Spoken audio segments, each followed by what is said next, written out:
Hello channel five cinema viewers, this is Krishna here. இந்த week வந்து ஒரு நாஸ்டாலஜிக்கான வீக் அப்படிங்கிற மாதிரி சொல்லலாம். ஏன்னா நம்ம சின்ன வயசில் பார்த்து வளர்ந்த நிறைய கேரக்டர்ஸ் வந்து மறுபடியும் அடுத்து வரக்கூடிய ஒரு சில ப்ராஜெக்ட்ஸில் வந்து அப்பியர் ஆக போகிறாங்க. ஸோ அதனால ஒரு நாஸ்டாலஜிக்கான வீக்ஸ் அப்படிங்கிற மாதிரி சொல்லலாம். அது என்னென்ன ப்ராஜெக்ட்ஸ் அப்படிங்கிறது தான் வந்து நம்ம இந்த வீடியோவில் பார்க்க போகிறோம். முதல் விஷயம் என்ன அப்படின்னு பார்த்தீங்கன்னா, டாய் ஸ்டோரி அப்படிங்கிற ஒரு ஃப்ரான்ச்சைஸ் வந்து கிட்டத்தட்ட வந்துட்டு இருக்கு. அதோட ஃபர்ஸ்ட் படம் ரிலீஸ் ஆகி 30 வருஷம் ஆக போகுது இப்போ அப்படிங்கிற மாதிரி சொல்லிட்டு இருந்தாங்க.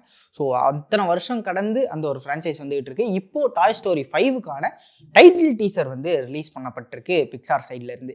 அது பார்த்தோம் அப்படின்னா நமக்கு முன்னாடியே ஒரு பிளாட் டீடைல் வந்து கொடுத்துருந்தாங்க. இது வந்து டாய்ஸ் வெர்சஸ் டெக்னாலஜி அப்படிங்கிற மாதிரி வந்து போகுது. ஏன்னா நிறைய சின்ன பசங்க இப்போ டாய்ஸ் வச்சு விளாடுறது இல்லை, ஒரு டெக்னாலஜி யூஸ் பண்ணி மொபைல் ஃபோனில் டேப்லெட் அந்த மாதிரி தான் வந்து பார்த்துக்கிட்டு இருக்காங்க. ஸோ அதை பேஸ் பண்ண இந்த ஜென்ரேஷன் கிட்ஸுக்கு தகுந்த மாதிரியான ஒரு கதையாக அந்த டாய் ஸ்டோரி 5 இருக்க போகுது அப்படிங்கிறது வந்து டீஸ் பண்ணியிருந்தாங்க. அதுக்கேற்ற மாதிரியே லில்லி பேட் அப்படிங்கிற மாதிரி இந்த படத்துடைய மெயின் வில்லன் ஆன்டகனிஸ்ட்டை வந்து டீஸ் பண்ணுற மாதிரியான இந்த டைட்டில் டீசர் வந்து அமைஞ்சிருந்துச்சு. எல்லா டாய்ஸும் சேர்ந்து ஒரு பார்சல் பேக்கேஜை பார்த்து பயப்படுற மாதிரி அந்த பார்சல் பேக்கேஜுக்குள்ளே பானிக்கு அந்த லில்லி பேட் வந்து கிடைக்கிற மாதிரியான ஒரு விஷயமா அந்த டீசரில் வந்து கிடச்சிருந்துச்சு. நான் என்ன நோட் பண்ணேன் அப்படின்னு பார்த்தீங்கன்னா, இந்த டைட்டில் டீசரில் உடியும் பஸ்ஸும் ஒரே இடத்துல இருக்க மாதிரியான ஒரு ஷாட் வந்து அமைக்கப்பட்டிருந்துச்சு. அது மட்டும் எனக்கு கொஞ்சம் ஆடாக வந்து ஃபீல் ஆச்சு. ஏன்னு பார்த்தீங்கன்னா, டாய் ஸ்டோரி 4ல் உடியே கடைசியில் அந்த ஒரு கார்னிவல்லே வந்து விட்டுட்டு வந்திருப்பாங்க. நான் இங்கேயே போப்பி கூட இருக்கேன், நீங்கள் போயிட்டு போனி கூட எல்லா டாய்ஸையும் வந்து பார்த்துக்குங்க அப்படிங்கிற மாதிரி சொல்லிட்டு அந்த ஷெரீஃப் பதவியை வந்து விட்டு கொடுத்துருப்பாரு உடி, நீ பார்த்துக்க இனிமேல் அப்படிங்கிற மாதிரி. இப்போது மறுபடியும் உடியும் பஸ்ஸும் ஒன்று சேர்ந்துட்டாங்களா, இல்லை உடி அங்கே வந்துட்டாரா, என்ன நடக்க போகுது அங்கே அப்படிங்கிற மாதிரியான ஒரு விஷயம் வந்து இருக்குது. மறுபடியும் உங்கள் பார்த்துக்கிட்ட ஒரு விஷயம் மட்டும் எனக்கு ஷாக்காக இருக்குது.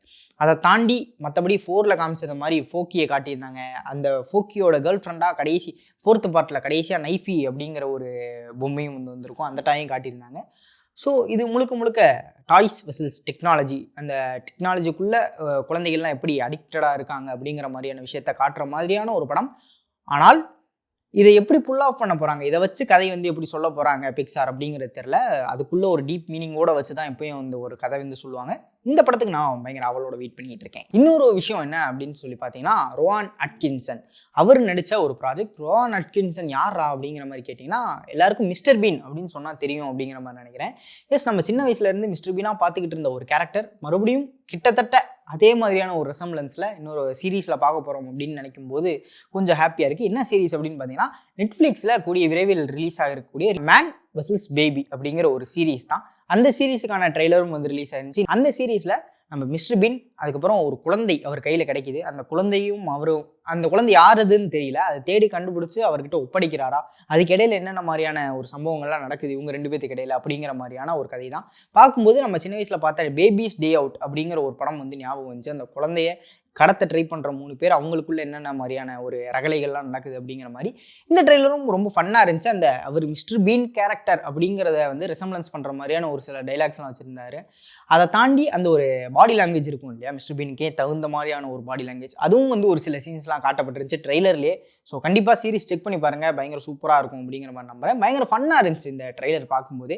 இது 2வது ஒரு நாஸ்டாலஜிக்கான விஷயம். கடைசியாக என்ன ஒரு விஷயம் அப்படின்னு பார்த்தீங்க அப்படின்னா, நம்ம மைக்கேல் ஜாக்சன் அப்படிங்கிற ஒரு லெஜண்ட் வந்து நம்ம எல்லாருக்கும் தெரிஞ்சிருக்கும்.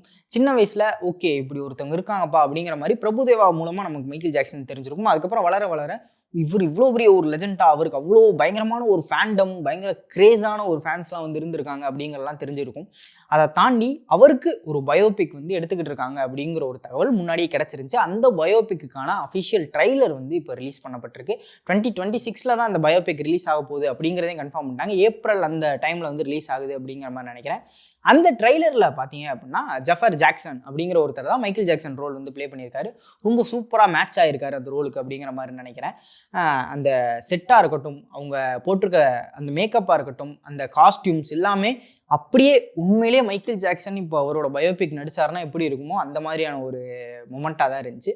இது ஒரு மியூசிக்கல் ட்ராமா அப்படிங்கிற ஒரு விஷயத்தையும் வந்து கன்ஃபார்ம் பண்ணியிருக்காங்க. ஸோ படம் முழுக்க நிறைய பாடல்கள் இருக்க போது நம்ம மைக்கேல் ஜாக்சனோட ஒரிஜினல் பாட்டு எல்லாமே தியேட்ரிக்கலில் எக்ஸ்பீரியன்ஸ் பண்ணக்கூடிய ஒரு சூப்பரான ஆப்பர்ச்சுனிட்டி இந்த படம் மூலமாக கிடைக்கும் அப்படிங்கிற ஒரு விஷயத்த சொல்லிடுறேன். கொஞ்சம் டோன் அப் பண்ணுவாங்க அப்படிங்கிற மாதிரி நினைக்கிறேன். ஏன்னா அது ரொம்பவே பழைய பாடல்களாக இருக்கும்போது கொஞ்சம் அந்த கிளியரன்ஸ் குவாலிட்டி கொஞ்சம் இன்க்ரீஸ் பண்ணுறதுக்கான வாய்ப்புகள் நிறைய இருக்குது.